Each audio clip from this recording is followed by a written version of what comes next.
Hey guys, good morning and welcome back. Hope everyone's doing well. Hope everyone is feeling all right and everything's going okay for you in isolation. Today, the plan is we are going to finally finish our Jefferson Madison Monroe notes unit. So really, we're going to do slides 29 through 36 today. Sounds like a lot, but it won't take us too long. Really, we're going to be talking about President James Monroe's presidency, okay? So go ahead and get out your PowerPoint, and you want to open up to slide 29. Now, with this being our last set of notes, we're going to finish off the Monroe Doctrine, which we'll talk about today throughout the rest of this week, but I would expect a test coming up next week. What that test format's going to be yet, I'm not 100% sure. So hang in there. I'll definitely give you guys review stuff and everything else, and we'll figure out exactly what's going to be on there and how we're going to do it. Obviously, we're in a little bit different situation than what we're used to, so I got to kind of figure that out. All right, but I'll let you guys know about that. Anyway, today, open up to slide 29, and you should see President Monroe in the background there, and it says Monroe's presidency. So if we go ahead and click, it says in that yellow box that pops up, after the War of 1812, U.S. entered what is called the era of good feelings. Now, you want to fill in that era of good feelings on your notes. And it's exactly what it sounds like here. America had been in some turbulent times. With Jefferson and the whole Pirates War, and then you lead into the trade war with the British and our Embargo Act, which stopped us from trading with the British and caused major economic problems in the United States. Then you move into Madison's presidency, which is basically dominated by the War of 1812. America's first true foreign war, which yet again took another economic impact and obviously loss of life and other things that happened, burning of the Capitol. So America really had been in a lot of turbulent times. Things have been kind of going crazy. Under Monroe, things are going to kind of settle down following the post-war era. And really, we're going to see kind of America usher in a new economic growth. And also we're going to grow size-wise as well. And so this really gets regarded as the era of good feelings because America was kind of feeling good about itself and things were moving in the right direction. So if you go and click the next box that pops up here on that slide, says these 8 years from 1816 to 1824 are going to be dominated by James Monroe's time in office. So what we're filling in out of that box is 8 for 8 years. And then you're also filling in the 2 years there, 1816 and 1824. As it says here, James Monroe is pretty lucky. His presidency gets known as the era of good feelings, and really he is going to capitalize on that and be elected twice.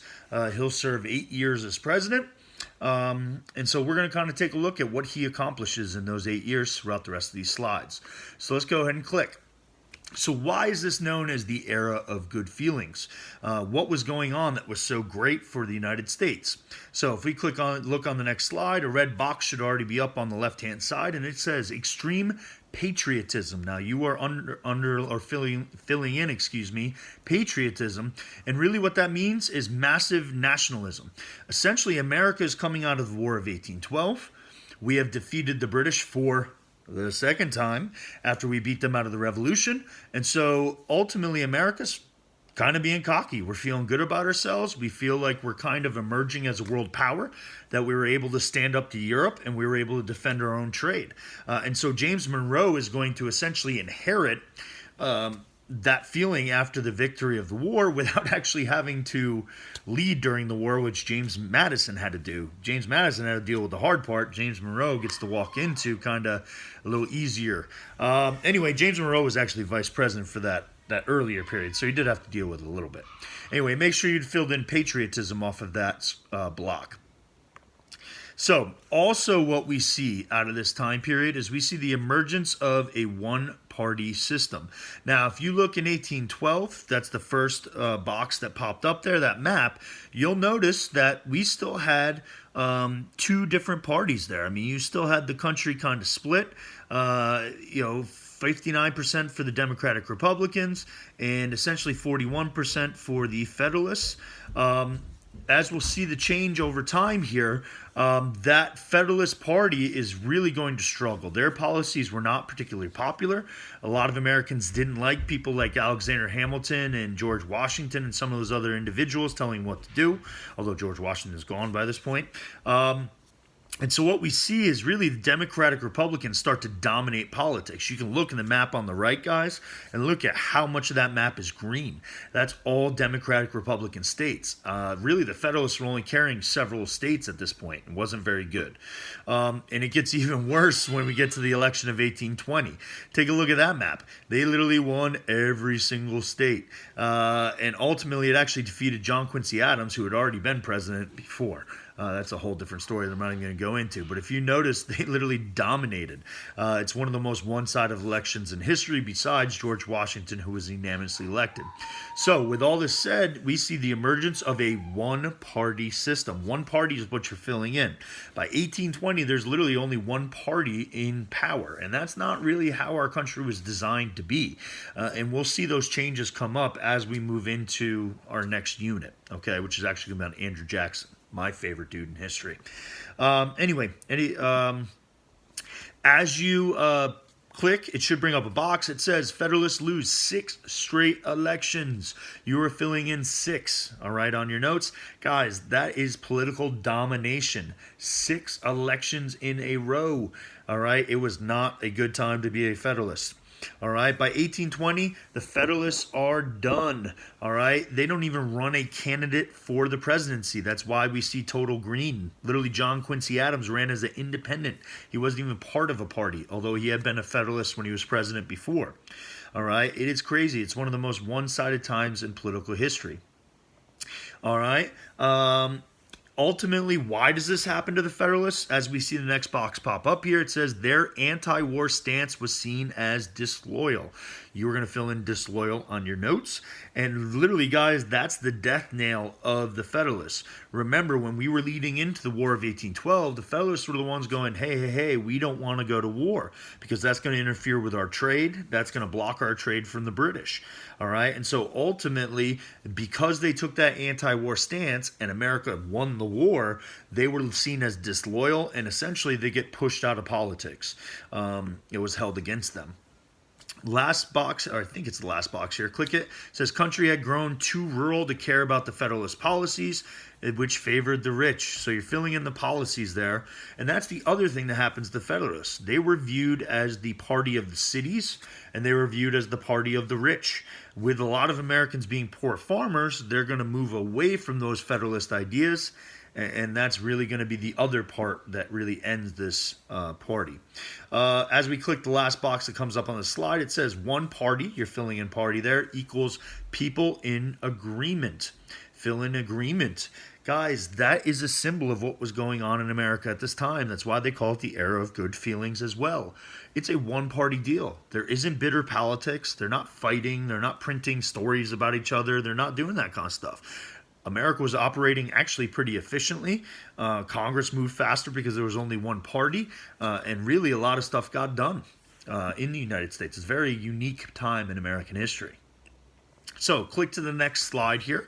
Should bring up a yellow box. Says the United States was also expanding. You're going to fill in expanding there on your notes. As we click, it says a couple different things that were happening. Massive public spending projects called internal improvements. You're filling in internal improvements on your notes.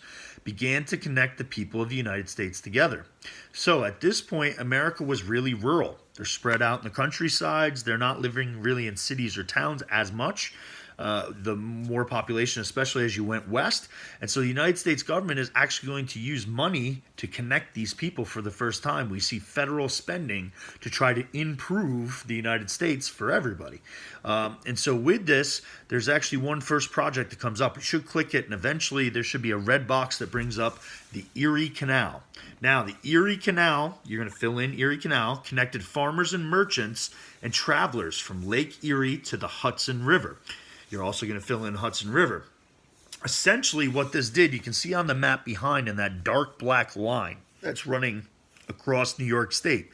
What they did was they built an artificial river that connected the tip of Lake Erie on your left all the way across New York State. We're talking hundreds and hundreds and hundreds of miles. If you've ever driven in upstate New York, like where I'm from, it's really spread out. And so we're talking a man-made river that's blasted and dug out all the way across the state to the Hudson River.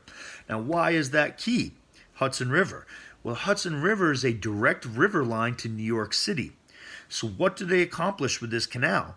Is farmers out in, say, Indiana, Ohio, Michigan, are now able to load their products on a boat instead of sailing it all the way down the Mississippi River out through New Orleans. Now they can load it on a boat in Lake Erie, sail it just across the lake, which was a shorter distance, load it on the canal. Canal will now ship it over to the Hudson River. They could then have it shipped down to New York City. So it is another direct port, and it was a shorter distance for those farmers. Quite simply, shorter distance meant more money, man. Quicker it got to port, quicker they can make money, less they had to pay for transportation. This makes New York City boom. And along with New York City, New Jersey, where you live, will also capitalize with its series of canals and other things that will link to those shipping routes. I have a video here for you on the building of the Erie Canal. It is one of the biggest projects in American history and one of the earliest. So you can go ahead and click on the blue Erie Canal and it'll bring you to the video. You can pause me. I'll see you when you get back. All right, welcome back. If we click on our notes, it's going to bring up a little bit more about the Erie Canal here. So essentially, the box that comes up says all goods must pass through New York City, NYC. So you're going to fill in NYC on your notes. This is what makes the city the market capital, fill in capital of the world. All right, it's the growth of New York City. Go ahead and click on where it says capital. Got another video for you on the growth of New York. Pause me and I'll see you when you come back. All right, welcome back. Hope you filled in NYC and capital on your last red box there. Go ahead and click. It's also going to bring up one other improvement that happens during this time period, and that is going to be the construction of the National Road. Now, box says here, the red box that popped up top, the National Road, also known as the Cumberland Highway, basically connects Western Maryland, Cumberland, Maryland, to Vandalia, Illinois. Yet again, this becomes, you're going to fill in that box, National Road, Cumberland, and Vandalia. All right, go ahead and fill those in on your notes. But essentially what happens, it shows you on the map here, they built basically early paved road, I'll call it. It wasn't really paved with like pavement. It was more like crushed stone. But it was basically a wagon trail that connected Illinois all the way over to Cumberland. And essentially this becomes yet again a second shipping route. Farmers, instead of getting all the way up to the boats, if they wanted to, could load it onto wagons. Those wagons could then transport to essentially the Chesapeake River, or Chesapeake Bay, excuse me. Yet again, another shipping port for farmers, making it cheaper and more efficient. Yet again, growing American farming and industry in the western parts of the country, all done with the funding of the federal government. So that's important. All right, go ahead and click on the next slide here. Next slide is going to bring up a little bit about expansion of the United States and what's going on out west. Because you got to remember, the United States has just gained the Louisiana Territory under the Louisiana Purchase about 10 years before this. So what we see is the Treaty of 1818 set a northern border between the United States and Canada at the 49th parallel. So you're going to fill in two things out of that box, 1818, and you're going to fill in 49th for the 49th parallel. You can see it on the map in the background, that red line that says 49 next to it.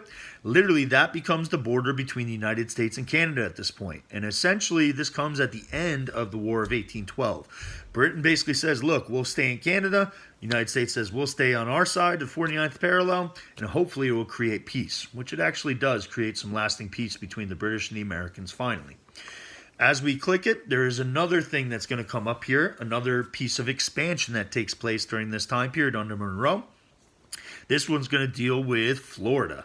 Yeah, we gained the lovely place of Florida, and it's Florida Man and all the craziness that comes along with it from the Adams-Onis Treaty.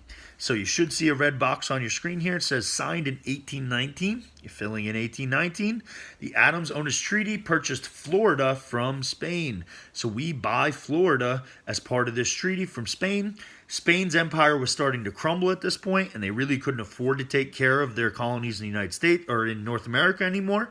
And so we see an opportunity, much like we did with the French, to buy this piece of territory and keep kind of Europe away from America, which we felt was a good thing at this time period. I forget how much we buy Florida for. I want to say it's like 10 million, something like that. You'd have to look that up. But anyway, not that everything is roses with the British, though, and everything's great. We click on the next slide here and we see it come up. It says, bitter about losing the War of 1812, Britain attempts to hurt U.S. industry, you're filling in industry, by slashing the prices of their goods in U.S. markets.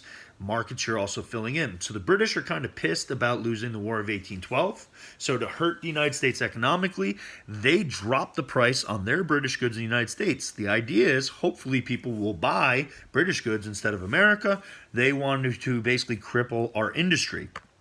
If we click the red box, essentially what I just said is there. This would make people buy more British goods, less American goods. Click it one more time, and it says the U.S. passes the first protective tariff.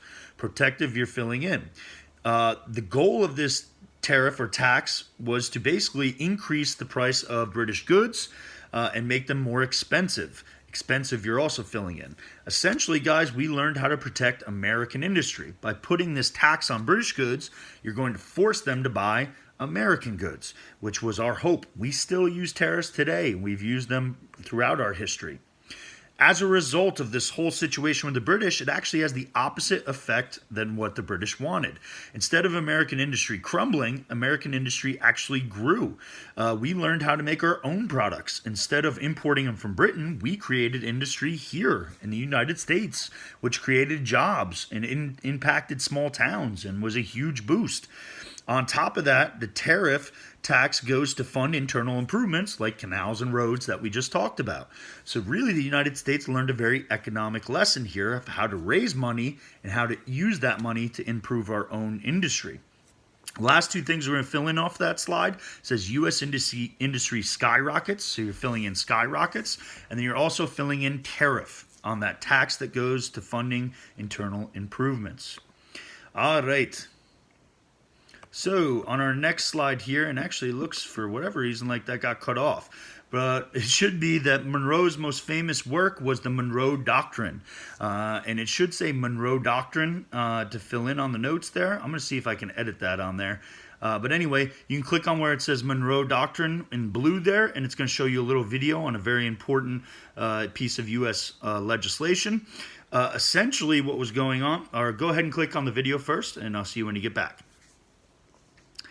All right, welcome back. So, as you see on the map over here, most South American countries gained their independence from European powers right in the early 1800s. You're filling in South America. President Monroe wanted to make sure that European powers were not coming into these new independent nations and interfering with American interests. All right, and so Monroe wanted to prevent countries from coming back into the Americas. You're filling in Americas. So, Monroe writes the Monroe Doctrine in an attempt to keep European powers out of North America. And so, what does the Monroe Doctrine say? Click onto the next slide. It says, Monroe proclaimed that any European, you're filling in European country, who brought violence to the Americas was an act of war. You're filling in act of war against the United States. In other words, Europe, if you poke your nose not only in North America, but South America, even though we don't own South America, the United States was going to regard it as an attack on us, and we would be willing to go to war to defend those nations. Box on the bottom right says effectively Monroe ensured, you're filling in ensured, European countries would stay in Europe and leave the West, you're filling in West alone. Essentially, it was a clear warning to Europe. You stay in Europe, we will stay in North America, and we'll leave each other alone. So that is the last of it. Remember, with the Monroe Doctrine, it is Europe stays in Europe, America agrees to stay in America, and we say that we are willing to go to war to defend anywhere in the Americas. Very clear message to Europe. Anyway, I hope that made sense to you. If you have any questions, please make sure you send me any sort of comments or questions you have through email. Hope you guys are staying well. Hope to see you guys soon. Take care of yourselves. See you later. Bye.